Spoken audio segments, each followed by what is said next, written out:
Okay, guys, today I want to dispel the myth that you've been hearing about you don't need money to buy a house. That is simply not the truth. You do need money. And in this quick 5-minute video, I'm going to tell you what you need the money for, where you can get it from. It doesn't have to necessarily be your money, but you will need some money.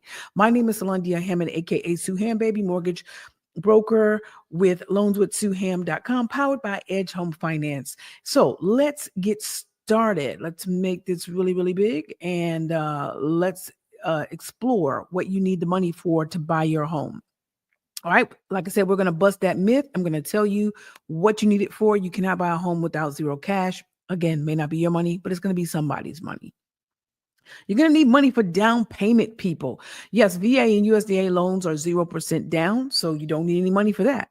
But if it's an FHA loan, it's a 3.5% down payment, 3.5% of the purchase price.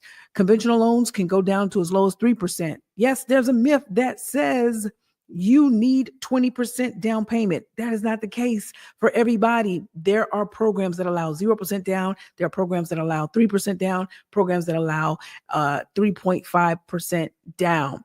Now, there are still some upfront money that you're going to need, and we are going to cover those right now. That upfront money consists of appraisal fees.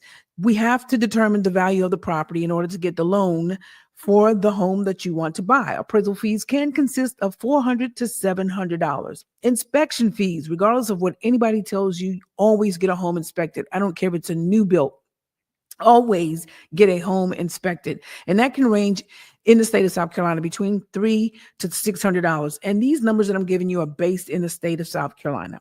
Then there's earnest money deposit, which is typically 1% to 3% of the purchase price. Typically in South Carolina, the earnest money deposit, which is sometimes referred to as EMD, is typically $1,000. But again, that can range from 1% to 3% of the purchase price. Okay. So these are upfront costs before you even close the loan. Has nothing to do with down payment or closing costs that you are responsible for paying. If you stick with me to the end, I'll tell you how you can get some of these costs covered. So next slide is closing costs. Closing costs is associated with every loan. Now, even though with a USDA loan or a VA loan or a loan with NACA, there are no closing costs, please understand that closing costs exist with every loan. What are closing costs, Sue? Well, they include the lender's fee, insurance, taxes, underwriting fee, escrow, title, what you're paying your attorney to be able to close this loan. Typically, closing costs range between 2% to 5% of the home price. So if we're looking at a $300,000 home, closing costs can consist of $6,000 to $15,000. Okay, $100,000 home, you're looking at a cost of $2,000 to $5,000. Don't get freaked out about this high amount. Okay, I'm going to tell you how you can get help with some of these costs. Hang with me here now. Stick with me. Stick with me. So, down payment assistance.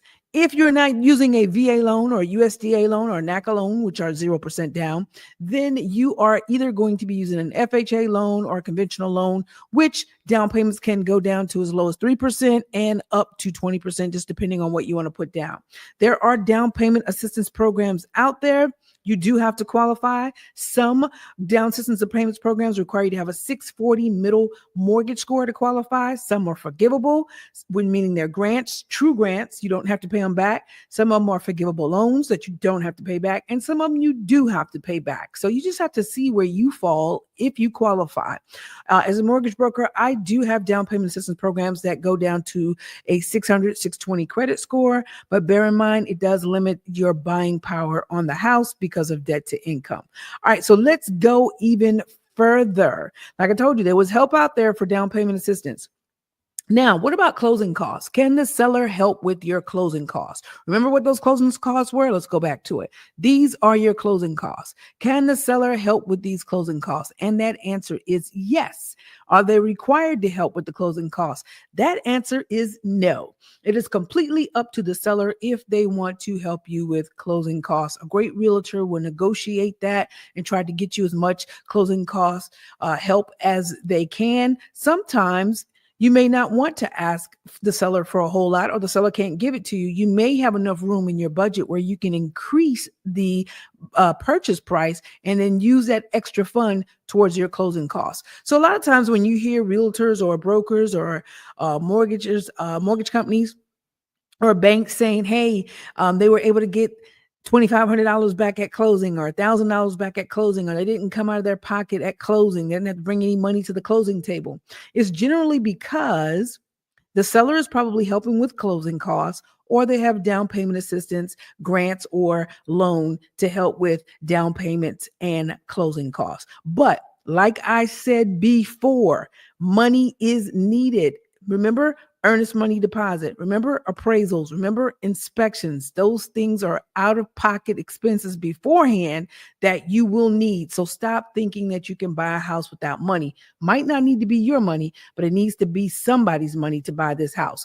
Now, you can use gift funds. This is what I mean by somebody else's money. Family, friends can give money towards your down payment or your closing costs. However, it's got to be documented.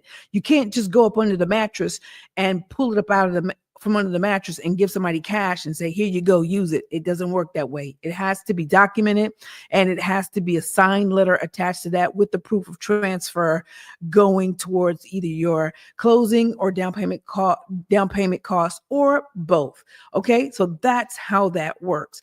I'm talking really fast because I want to get this information out to you. If you do have any questions, though, you're more than welcome to set up a free consultation with me at loanswithsuham.com.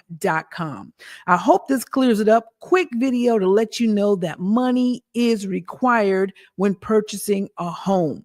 So book your free consultation with me right now at loanswithsuham.com. Or if you're ready to buy your home or refinance your home, simply go put in your application at loanswithsuham.com.